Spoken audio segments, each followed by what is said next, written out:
Dear Charlie, it seems both strange and perfectly natural to call you that. Although when I last saw you, I was nearly half the age I am now, and you weren't a preeminent medical expert. Thank you for your note after Johnny's death. Accidental death can cover a multitude of sins, but I know it was suicide. As a doctor yourself, you know psychiatrists like Johnny have an extremely high rate of it. But I think, and this gets me to the material I'm enclosing with this letter, I think Johnny's suicide was prompted by a particular patient. But I'm getting ahead of myself. I'm enclosing what I found in Johnny's personal effects. This box. The handwriting, burn this, is Johnny's, and, well, I didn't listen. Like Pandora, my curiosity got the better of me, and I opened it. I wish I hadn't.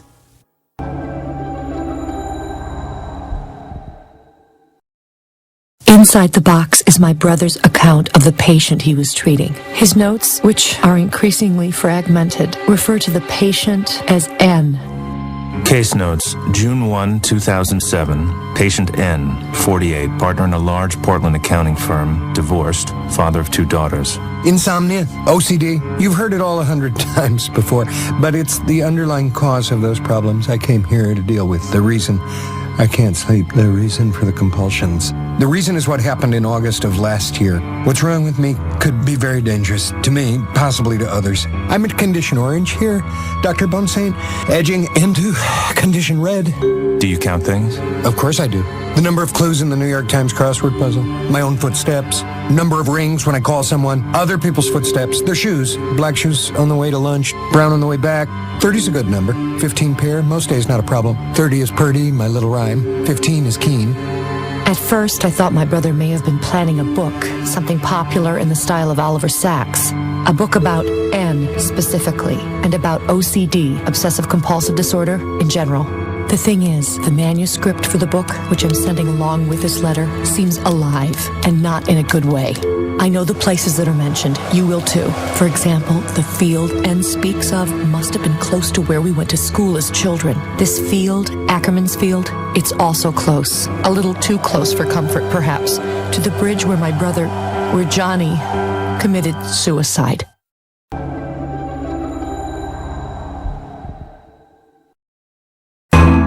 Case notes continue. Patient N.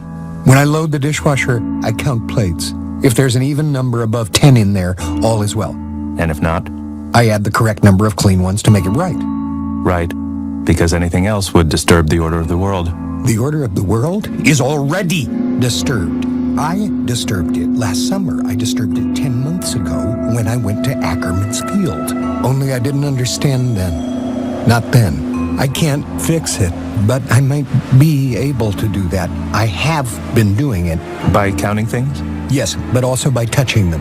And placing? I knew you understood. And these symptoms? They come in clusters. There are 3 of these clusters. They poke out of me, the same part of me, like rocks. Like the rocks in that field.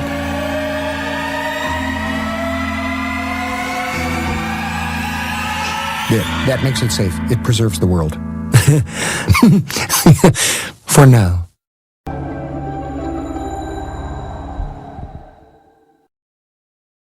Reality is a mystery, Dr. Bonsaint, and the everyday texture of things is the cloth we draw over it to mask its brightness and darkness. But there are places where the cloth gets ragged and reality is thin.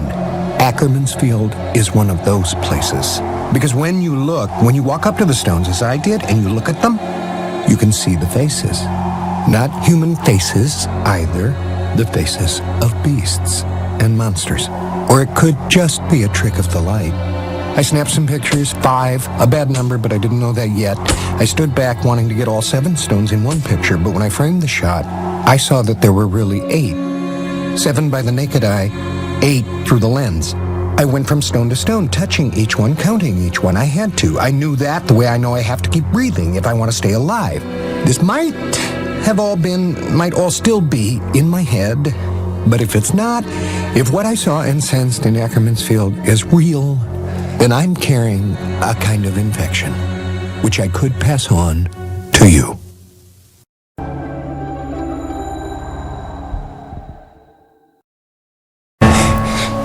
I touch the stones. I'd touched them, and they were fixed. 7 when I looked, 8 through the camera. It didn't matter. After touching them, they were fixed. I felt relieved. But I still felt afraid there was something wrong. Everything screamed it, even the silence of the birds. So I ran. I was most of the way back to my car. I might even have been touching the door handle when something turned me around again. And that was when I saw there was something in the middle of the stones. It was turning very slowly, but it never took its eyes off me. And it saw me. It saw me looking. And it grinned. And where there was one, there would be more. 8 stones would keep them captive, but if there were only 7, they'd come flooding from the darkness on the other side and overwhelm the world.